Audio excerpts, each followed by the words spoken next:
प्रधानमंत्री नरेंद्र मोदी और गृह मंत्री अमित शाह पूरी कोशिश के बावजूद बिहार के मंत्रिमंडल को एक नया और प्रगतिशील चेहरा क्यों नहीं दे पाए।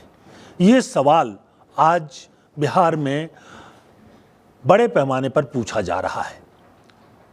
बिहार में फिर से नीतीश कुमार मुख्यमंत्री बन गए।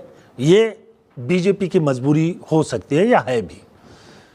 नीतीश कुमार और बीजेपी की सीटों में कोई ज़्यादा फर्क नहीं है और इसलिए बीजेपी नीतीश कुमार को मुख्यमंत्री पद से हटा नहीं सकती थी। हालांकि चुनाव के पहले से ही बीजेपी की ये इच्छा सामने आ चुकी थी।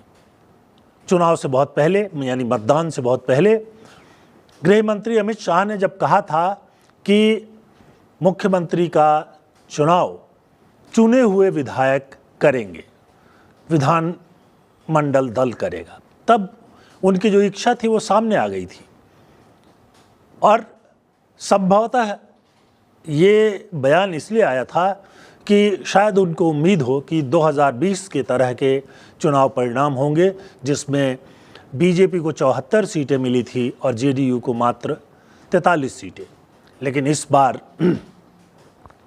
बीजेपी की सीटें बढ़ी, 89 तक पहुंची, तो दूसरी तरफ जेडीयू की सीटें भी बढ़ गई और करीब करीब बराबर पर पहुंच गए। और किसी भी तरह से ऐसी स्थिति नहीं बन पाई कि नीतीश कुमार को अलग करके या कोई दबाव डाल करके, या जिस तरह से कि महाराष्ट्र में शिंदे के साथ हुआ था कि जब बीजेपी की सीटें काफ़ी बढ़ गई तो शिंदे से कहा गया कि वो मुख्यमंत्री पद छोड़ दें और उनको छोड़ना पड़ा था। वैसी स्थिति आई नहीं, नीतीश को स्वीकार करना पड़ा।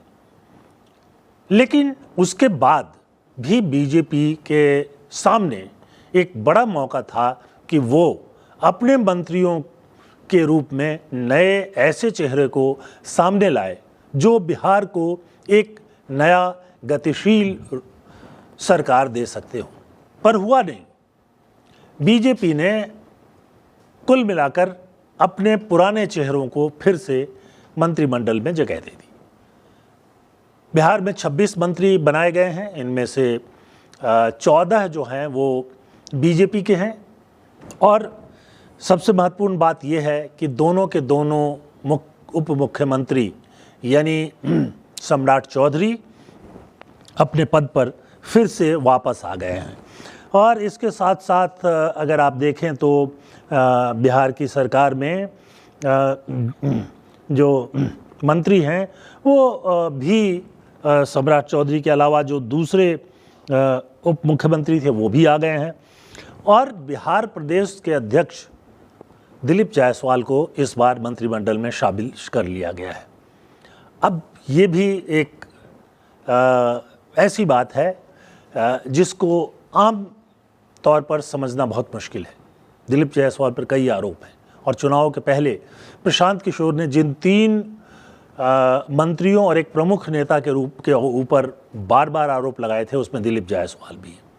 दिलीप जायसवाल पर प्रशांत किशोर ने आरोप लगाया था कि उन्होंने एक प्राइवेट मेडिकल कॉलेज पर कब्जा कर लिया है और उसकी मान्यता की सिफारिश पाने के लिए उन्होंने बिहार के स्वास्थ्य मंत्री को 25 लाख रुपए उनके परिवार के सदस्य, उनके पिता को पूर्व स्वास्थ्य मंत्री मंगल पांडे के पिता को 25 लाख रुपए दिए और इस पैसे से दिल्ली में करीब 85 लाख रुपए का एक मकान खरीदा गया। वो बार बार कह रहे थे कि ये घूस था। हालांकि मंगल पांडे ने कहा कि ये घूस नहीं था बल्कि कर्ज था और इसको लौटा दिया गया है। बहरहाल ये सब जांच की बातें हैं, लेकिन दिलीप जायसवाल इसमें मंत्रिमंडल में शामिल हो गए हैं। अगर एक तरफ से देखा जाए तो मंत्रिमंडल में जो 26 सदस्य लिए गए हैं इनमें से बीजेपी के 14, जनता दल यूनाइटेड यानी नीतीश कुमार की पार्टी के 9 और एलजेपी, हम और आरएलएम के एक सदस्य शामिल किए गए हैं। जो नए जो मंत्री हैं उनमें से जो नीतीश कुमार की पिछली सरकार में नहीं थे और इस बार पहली बार मंत्री बने हैं, उनमें से बीजेपी के 6 सदस्य हैं और जेडीयू के 2 हैं। तो ये जो 6 सदस्य थे, इनमें ऐसे चेहरे का अभाव बताया जा रहा है जो बिहार में विकास को एक नए पड़ाव पर ले जाए। दरअसल बिहार में इंफ्रास्ट्रक्चर तैयार है, बिहार में औद्योगिक विकास के लिए जो कुछ चाहिए वो आधारभूत सुविधा वो उपलब्ध है, वहाँ बिजली पर्याप्त मात्रा में उपलब्ध है, गांव में भी बिजली मिल रही है, बहुत अच्छी बात है, पानी उपलब्ध है और कोयले के खदान और ये सब बिहार के अंदर या बिहार के पास झारखंड में मौजूद है। तो सवाल ये उठता है कि अगर ये सब कुछ मौजूद है तो आखिरकार विकास की तरफ ले कौन जाएगा। तो अब आप देखिए कि जो मंत्री हैं अभी नए बने हैं, उनमें से सम्राट चौधरी पे आरोप है। एक आरोप है कि उन्होंने 1995 में एक मुकदमा से, हत्या के मामले के एक मुकदमे से बचने के लिए अपनी उम्र का गलत सर्टिफिकेट दिया और 2 बार जो उन्होंने चुनाव के पहले हलफनामा दिए हैं उसमें 2 तरह का उम्र दिखाया गया है, ये भी सार्वजनिक हो चुका है। दूसरी बात यह है कि वो कहते हैं कि वो उन्हें डिलीट किसी विश्वविद्यालय ने मानद उपाधि के तौर पर दिया है, लेकिन इसका कोई सबूत, कोई प्रमाण पत्र वो सामने नहीं रख पाए हैं, तो उनके ऊपर भी विवाद है। दिलीप जायसवाल की चर्चा हमने कर दी। इसके अलावा जेडीयू के अशोक चौधरी हैं, उन पर भी आरोप है। भूमि अधिग्रहण में काफ़ी बड़े पैमाने पर धांधली का आरोप प्रशांत किशोर लगा चुके हैं और इन पर अभी कोई बहुत सफाई नहीं आई है। तो इसको अगर आप देखें तो अभी जो नया मंत्रिमंडल बना है उसमें जो सम्राट चौधरी पर आरोप है, जो बीजेपी से हैं, उप मुख्यमंत्री हैं। विजय कुमार सिन्हा जो उप मुख्यमंत्री हैं उन पे भी आरोप हैं। मंगल पांडे पर भी आरोप हैं। इसके अलावा जो इस बार मंत्रिमंडल में शामिल किए गए हैं रामकृपाल यादव, उन पर भी आरोप है। नितिन नवीन पहली बार शामिल किए गए हैं, इन पर भी आरोप है। मदन सहनी पर आरोप है, श्रवण कुमार पर आरोप है, संजय सिंह टाइगर पर आरोप है। तो इस तरह के लोग आ गए हैं। ये आरोप कितने सही हैं कितने गलत हैं इसकी सफाई तो खुद उन मंत्रियों को देनी पड़ेगी, लेकिन मामले चल रहे हैं और चुनाव आयोग में जो हलफनामा उन्होंने दाखिल किया है उसमें माना है कि ये मामले उनके खिलाफ चल रहे हैं। हम सिर्फ उन्हीं मामलों का जिक्र कर रहे हैं। तो कुल मिलाकर के जो नया मंत्रिमंडल है उसमें नए चेहरे तो आ गए हैं, 10 नए चेहरे आ गए हैं, जिसमें हमने बताया ही कि 6 बीजेपी के हैं, 2 जेडीयू के हैं और 2 जो हैं वो उनकी सहयोगी पार्टियों के हैं।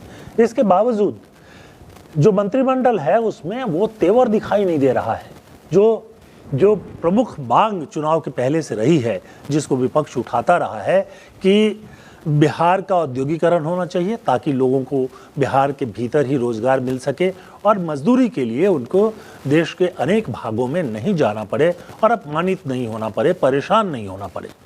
ये एक प्रमुख मांग है।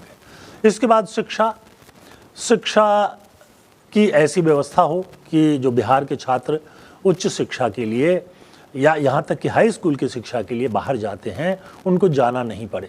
तो ये जो तेवर मंत्रिमंडल में चाहिए वो दिखाई नहीं दे रहा है।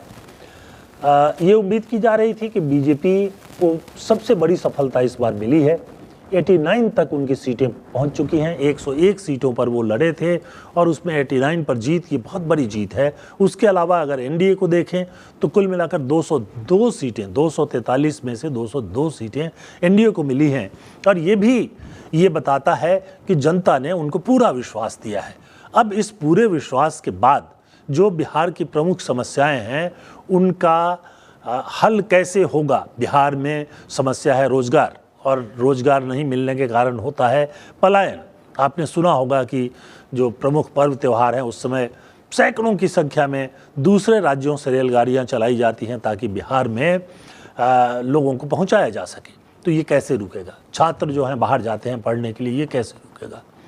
इन दोनों का हल जो है अभी नहीं दिखाई दे रहा है। लेकिन एक बात यहाँ कही जा सकती है कि बिहार में अभी सिर्फ इस बार जो है 26 मंत्री बनाए गए हैं, जबकि जो कानून है उसके हिसाब से 36 मंत्री बनाए जा सकते हैं। यानी अभी भी 10 नए मंत्रियों के लिए जगह जो है वो बची हुई है। हालांकि बीजेपी के लिए कम ही जगह बची है, क्योंकि 14 मंत्री उनके बन चुके हैं। जेडीयू ने अपने सिर्फ 9 मंत्री बनाए हैं, इसलिए जेडीयू के पास ज़्यादा उम्मीद है। उसी तरह से चिराग पासवान की पार्टी का एक ही सदस्य मंत्री बना है, हो सकता है कि उनको दूसरी या तीसरी सीट भी मिल जाए। उपेंद्र कुशवाहा और जीतन राम मांझी को एक मिला है। जितनी सीटें, एक को 5 और एक को 4 सीटें मिले हैं, उसके हिसाब से ये काफ़ी है। तो लेकिन अब जो उम्मीद बची हुई है वो नीतीश कुमार की पार्टी जेडीयू से बची हुई है, या बीजेपी को अगर कुछ और सीटें मिल जाएं तो उस पर बची हुई है। लेकिन ये ज़रूर है कि बड़ी जीत के बाद बड़ी जिम्मेदारी भी बीजेपी पर आई है, और इस जिम्मेदारी को अगर वो पूरी गंभीरता से पूरा नहीं करते हैं तो जिन मुद्दों पर इस बार चुनाव हो गया, शायद आगे चलकर उन्हीं मुद्दों पर चुनाव और इस तरह के नतीजे बहुत मुश्किल हो।